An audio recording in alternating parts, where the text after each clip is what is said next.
And we are back. Pokemon Alpha Sapphire, Hardcore Nuzlocke, the run continues. We are making our way to the 4th gym here. So let's dive right in and see what happens. Our Route 111 encounter is going to be the Numel, the Chubby Camel here, chuck a Premier Ball, and secure it. And then for our Fiery Path encounter, it is going to be the Coughing, chuck the Great Ball, secure it, on to the next one. For Route 113, it is going to be the Spinda, the Dizzy Bear himself, chuck the Pokeball, and secure yet another first encounter.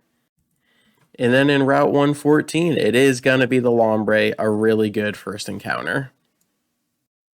For our Meteor Falls encounter, it is going to be the Zubat, throw the Great Ball at it, and secure another first encounter. And now for our fight against Team Aqua Archie at the top of Mount Chimney.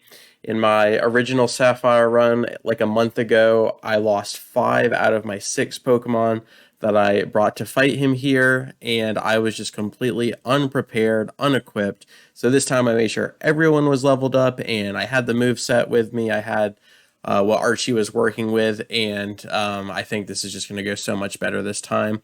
So our little Pikachu clone starts off with a critical hit Spark to get the party started. A Swagger comes down, the Person Berry predicts it and gets rid of it.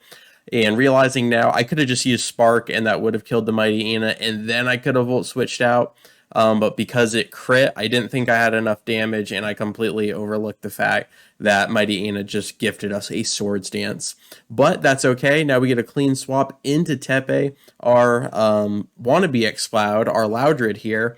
And another Swagger comes down. Archie does like his confusions here, but we came prepared. The Person Berry popping it, and essentially we just got a Swords Dance, and we return a Stab Secret Power onto Sharpedo's face, and the Shark is no more. And that just leaves Golbat flying its wings at Mach 20 here, gets a third confusion in this fight, but Tepe hurts himself with that bonus Swords Dance essentially, and now we're in a very tipsy situation to where Tepe could hurt himself again and Golbat could double down with a wing attack. So we just pivot back into Taiga, our tiny little mine in here who eats an air cutter, not very effective, no problem there. And we're going to lean into the Spark. We do have an adamant nature, so our physical attack is higher. Another wing attack comes down, we eat it, no problem, and the little Taiga drops back with a Volt Switch and finishes off Golbat, completing the fight against Aqua leader Archie. Really good stuff. Didn't lose anybody. Let's keep it going.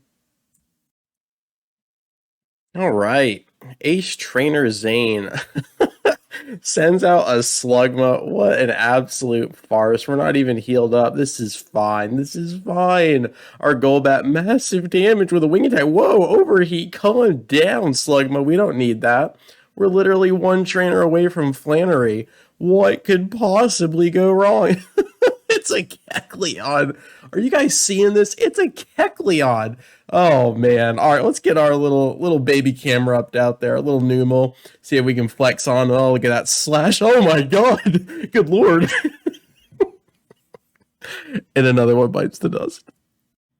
All right, it is time to take on Flannery and her 3 fire-type Pokemon. I'm dedicating this right here, right now, to the Numel. We lost along the way here, so casualties are at 2 right now with the Wingull and the Numel, and basically, I'm just going all in on the Graveler. And previously, I was going to try to do the Defense Curl Rollout Cheese, to where when you Defense Curl, it actually doubles Rollout's damage. But given that 90% accuracy, I'm just a little bit nervous that we get locked into it and then something happens to where we don't kill Numel, or we don't quite kill Torkoal, or we miss at the wrong moment and then Junpei's left out to dry. So I'd really like to save her if possible. If she does drop, I think that'll be okay if that is the only casualty. As much as it hurts to say, but instead I think I'd rather give Junpei the Soft Sand, which is going to buff our ground type moves, and then really hone in on the magnitude. And if we can just roll basically 7+, stay away from those 5 and 6 rolls, I think we'll be fine. And that way, if our Sturdy doesn't get popped, we can eat 1 move from the Torkoal. So I think that is the tentative game plan. because doing the defense curl cheese is also giving Slugma one more turn to either set up a sunny day or get an overheat off, which is going to do a lot of damage because Graveler's special defense is not great. So really just trying to preserve the sturdy as long as possible and see if we can get to Torkoal before Torkoal can get to us, basically. So with all of that out of the way, let's dive right in and see if we can beat Flannery without losing anybody. So there is the Slugma. We send out Junpei, our Graveler, and I don't have trade evolutions on since the randomizer is a lot different for Gen 6. It's a lot more complicated, but I usually do have trade evolutions from Gen 3 to Gen 5. But side tangent over here, we're going to lean right into the magnitude. I looked at the speed stats prior to starting this battle, and I do believe Graveler is faster than all three of these Pokemon. So we should be fine there. Junpei drops back, throws down a magnitude 7 stab plus a soft stand. This should kill. This should be no problem. So Slugma goes down. Really good stuff. And now Numel. If Numel can drop in 1 magnitude, we will be looking so good. However, if the Numel gets any type of damage off, I'm a little bit nervous because we lose our sturdy and then we are potentially dead to an overheat from the Torkoal. Especially if a sunny day is active. So let's just lean into the magnitude, hope for a 7+, and we get the 4, and that is going to leave Numel with so much HP unless this crits.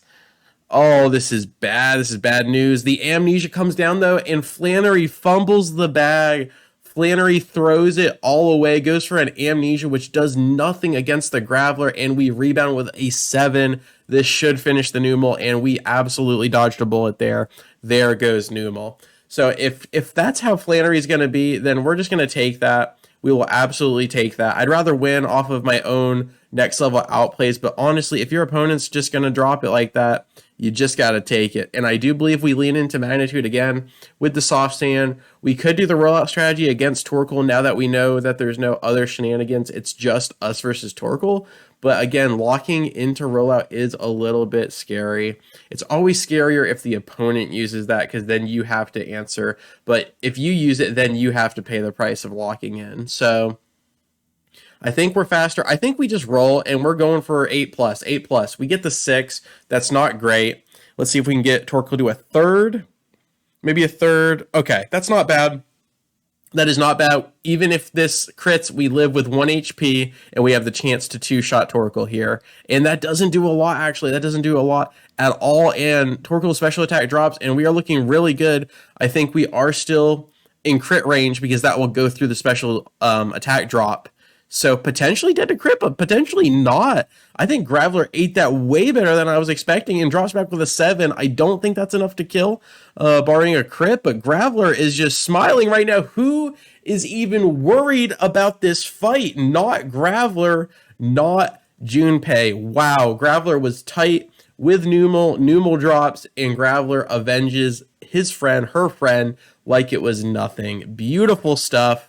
The power of friendship really coming through on this one. And that is the 4th gym badge. Beautiful stuff. We got 4 gyms to go. This run is going really well, barring the 2 casualties. Wingull went down to a Thunder Punch that I was not expecting. And Numel went down to a critical hit slash from Kecleon. That was just really unfortunate. So honestly, if I just keep playing it smart, I think we're going to be doing really well with this run overall. So as always, thank you so much for your time. I really do appreciate it. And I will catch you on the flip. Peace.